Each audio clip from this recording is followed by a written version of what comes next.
SC ST OBC reverification নিয়ে গুরুত্বপূর্ণ update, notice এবং ডকুমেন্টস কী কী লাগছে আমি এই ভিডিওতে দেখাবো। তো দেখে নেওয়া যাক।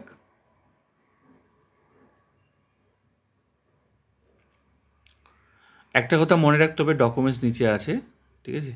তো একটা কথা মনে রাখতে হবে, নোটিশ ইস্যু হচ্ছে তারপরেই কিন্তু রিভেরিফিকেশন শুরু হচ্ছে। তো যেখানে যেখানে নোটিশ দিয়েছে সেখানে সেখানে কিন্তু রিভেরিফিকেশন হচ্ছে, ধাপে ধাপেই হচ্ছে। তো রিভেরিফিকেশনের চিন্তার কোনো কারণ নেই। হ্যাঁ, সরকারি নোটিশ ফলো করতে হবে, তারপরে কিন্তু রিভেরিফিকেশন শুরু হচ্ছে।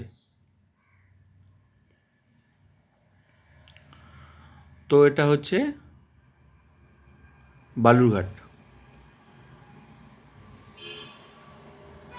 এখানে দেওয়া আছে GP, date, time, venue, category details দেওয়া আছে।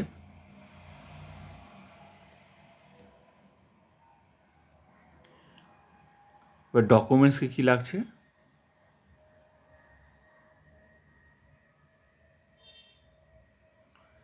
ভেরিফিকেশন করতে কী কী ডকুমেন্টস প্রয়োজন। 1 নাম্বার, আবেদনকারীর নিজের ভোটার কার্ড, আধার কার্ড ও কাস্ট সার্টিফিকেটের জেরক্স জমা দিতে হবে।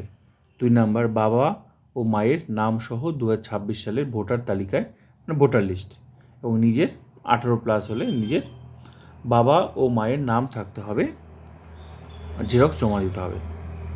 3 নাম্বার, রেফারেন্স সার্টিফিকেট 31/12/2010 তারিখ বা তার পূর্বে ইস্যুকৃত রেফারেন্স সার্টিফিকেট জমা দিতে হবে, বাবা, কাকা, জেঠু, দাদা যার আছে বংশের আর কি।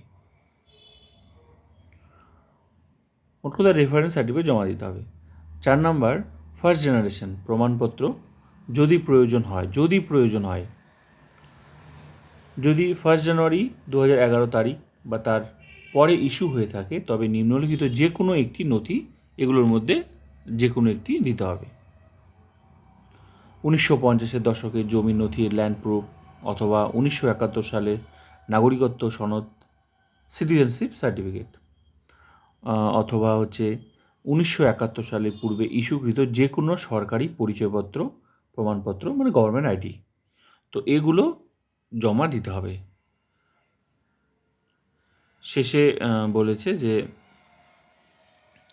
ওবিসিদের ক্ষেত্রে 1993 পূর্বের স্থায়ী বাসিন্দার সরকারি প্রমাণপত্র ও বিডিও ইনকাম সার্টিফিকেট লাগবে। তো গুরুত্বপূর্ণ, রেফারেন্স সার্টিফিকেট অবশ্যই 1/12/2010 তারিখ বা তার পূর্বে ইস্যুকৃত হতে হবে। তো এই হচ্ছে নোটিশ। তো একটা কথা মনে রাখতে হবে, নোটিশ দেখতে হবে যে নোটিশ ইস্যু হয়েছে কি না। হ্যাঁ, তো রিভেরিফিকেশনের চিন্তার কোনো কারণ নেই, ধাপে ধাপেই হচ্ছে। তো নোটিশটা দেখতে হবে যে নোটিশ দিয়েছে কি না। নোটিশ যদি না দেয় তো রিভেরিফিকেশন শুরু হয়নি, যেখানে দিচ্ছে সেখানেই রিভেরিফিকেশন শুরু হচ্ছে। যেমন এটা রিভেরিফিকেশন নোটিশ, বালুরঘাট। তো এইভাবেই যেখানে যেখানে নোটিশ ইস্যু হচ্ছে সেখানে সেখানে রিভেরিফিকেশন হচ্ছে। তো চিন্তার কোনো কারণ নেই, ডকুমেন্টসগুলো দেখে নেওয়া যেতে পারে কী কী লাগছে। আর সব জায়গায় যে একইভাবে রিভেরিফিকেশন হচ্ছে তা কিন্তু নয়, একটু আলাদা আলাদাভাবেই হচ্ছে, কম বেশি, ঠিক আছে? তবে ডকুমেন্টস বেশিরভাগই কিন্তু কমন আছে, কোথাও হয়তো একটু বেশি লাগতে পারে, প্রয়োজন অনুযায়ী একটু হেরফের আছে ডকুমেন্টস এদিক ওদিক কম বেশি, মানে সব জায়গায় যে একই ডকুমেন্টস লাগবে সেটাও কিন্তু না।